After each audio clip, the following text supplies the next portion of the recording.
السلام عليكم، ازيكم عاملين ايه؟ يا رب تكونوا بخير في كل مكان. هنتكلم معاكم النهارده على اجمد واقوى انميات في 2023. كانت افضل السنين للانمي، خاصه الاجزاء التانية او الاخيره. بما اننا خلاص دخلنا في 2024، فده احسن وقت اننا نعرف ايه افضل انميات ل 2023 من وجهة نظري.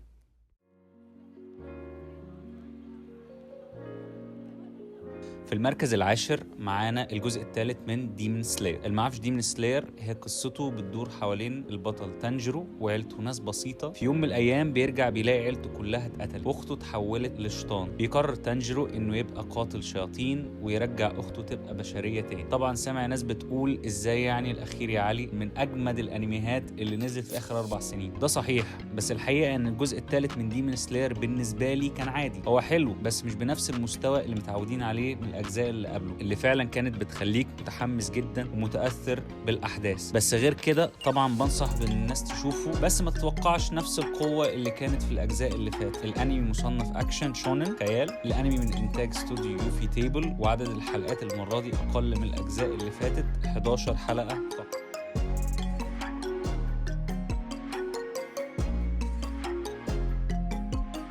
في المركز التاسع معانا روروني كانشن. ايوه، اخيرا اتعمل له ريميك. هو انمي اول مره نزل سنه 96، كان من احلى انميات السيوف والمبارزه. القصه بتدور احداثها عن القاتل المأجور كينشن اللي قرر يسيب عالم الجريمه ويعيش من اجل السلام. بتبدا القصه لما بيقابل كينشن كارو، وهي بنت عندها مدرسه لتعليم فنون القتال بالسيف، وبيحاول بعض الناس الاحتيال عليها، ولكن كينشن بينقذها. الانمي مصنف شونن اكشن، وهو من انتاج استوديو لايدن فيلمز. ما فيهوش اي مشاهد غير لائقه، وموجود منه 24 حلقة.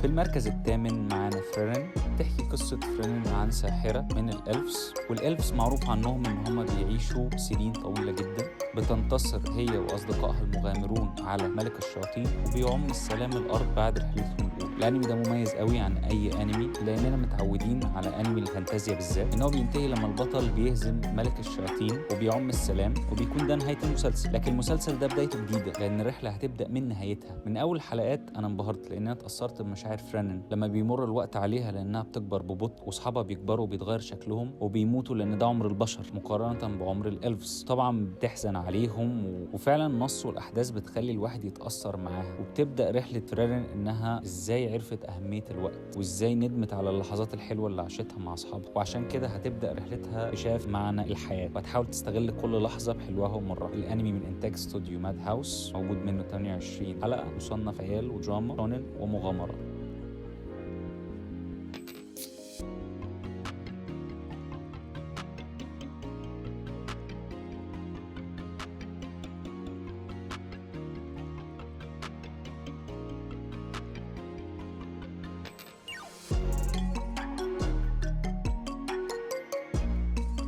في المركز السابع معانا الجزء الثالث من طوكيو ريفنجرز. من احسن انميات العصابه، اللي القصه بتدور حوالين تاكاميتشي، موظف عنده 26 سنه ما عندوش اي هدف في الدنيا. بيصحى في يوم على خبر ان صاحبته اللي كانت في المدرسه معاه واخوها الصغير اتوفوا في حادثه غريبه من تدبير عصابه اسمها طوكيو مانجي. بيكمل يومه عادي وهو في محطه القطر، حد بيزقه قدام القطر، وفجاه بيلاقي نفسه رجع 12 سنه لايام لما كان بيدرس. بيكتشف تاكاميتشي انه قادر على تغيير بعض احداث الماضي، وبالتالي انقاذ اصدقائه من العصابه. الانمي مصنف شونن اكشن دراما من انتاج استوديو لايدن فيلمز، وموجود منه 3 اجزاء بمجموع 50 حلقه.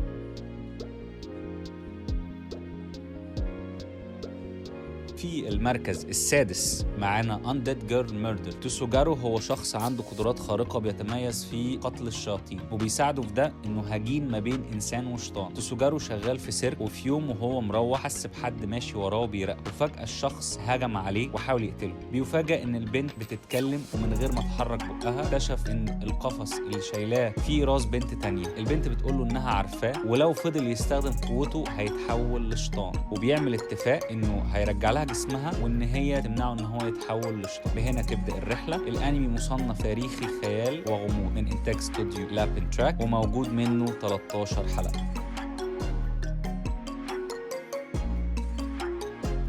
في المركز الخامس زوم 100، وهو انمي بيصف حالة كل واحد جرب ان هو يشتغل 12 ساعة في اليوم لمدة 3 سنين، بيبقى نفسه ان العالم ينتهي ولا انه يرجع الشغل. البطل امنيته المرة دي اتحققت فعلا. اكيرا هو موظف في شركة استغلالية، بيجيله اكتئاب بعد شغل 3 سنين، فجأة بيصحى يلاقي الزومبي ابوكاليبس حصل، بيقرر يعيش حياته ويعمل كل الحاجات اللي كان حارم نفسه منها. الانمي مصنف رعب اكشن سنن من انتاج استوديو باج فيلمز، موجود منه 12 حلقة.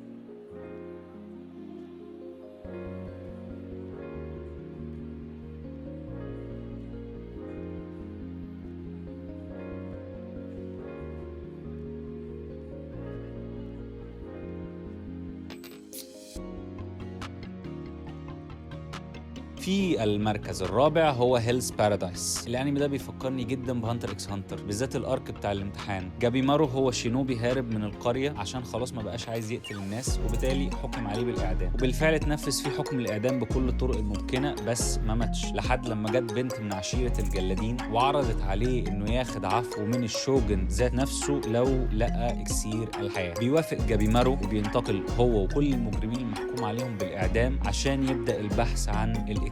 الانمي مصنف اكشن شونن مغامرات من انتاج مابا ستوديو، وموجود منه 13 حلقة.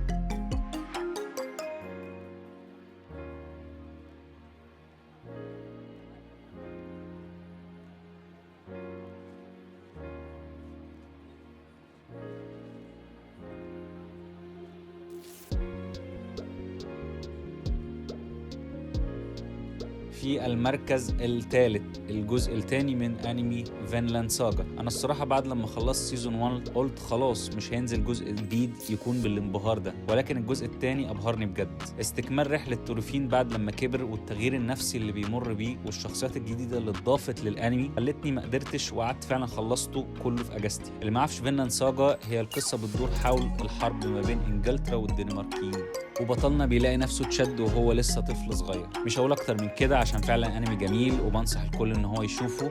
الانمي مصنف سينن اكشن دراما، موجود منه 48 حلقة، ومن انتاج الاستوديو الرائع ويت ستوديو.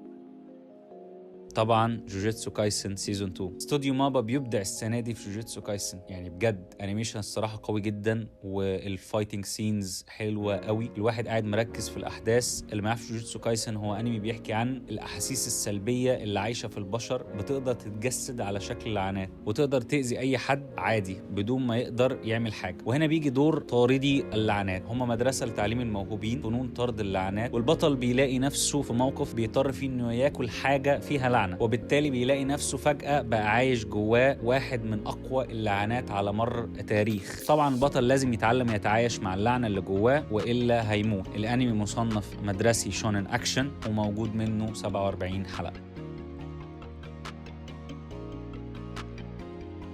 في المركز الأول، كتير منكم عارف طبعا هيبقى ايه، اتاك اون تايتن فاينل سيزون. الانمي ده سواء حبيت النهايه او لا، محدش يقدر ينكر قد ايه هو حلو في القصه والاجواء والجو المشؤوم اللي بيعيش فيه سكان جزيره بارادي. وانا عن نفسي حبيت النهايه، بس حسيت ان انا كنت مستني اكتر. اللي ما يعرفش اتاك اون تايتن، هو انمي بيحكي عن ان البشريه بقت عايشه في اسوار، وبره الاسوار في عمالقه بتاكل البشر، وحرفيا هي ما بتاكلش حاجه تانية. محدش عارف جت منين. بتدور احداث القصه عن فرقه مهمتها الرئيسيه خارج الاسوار، وهي فرقه الاستطلاع، وبينضم البطل ليها املا في معرفة معلومات عن أصل العمالقة. الأنمي مصنف أكشن إثارة شونن، ومن إنتاج ويت ستوديو في أول جزئين، وآخر جزء كان من إنتاج مابا.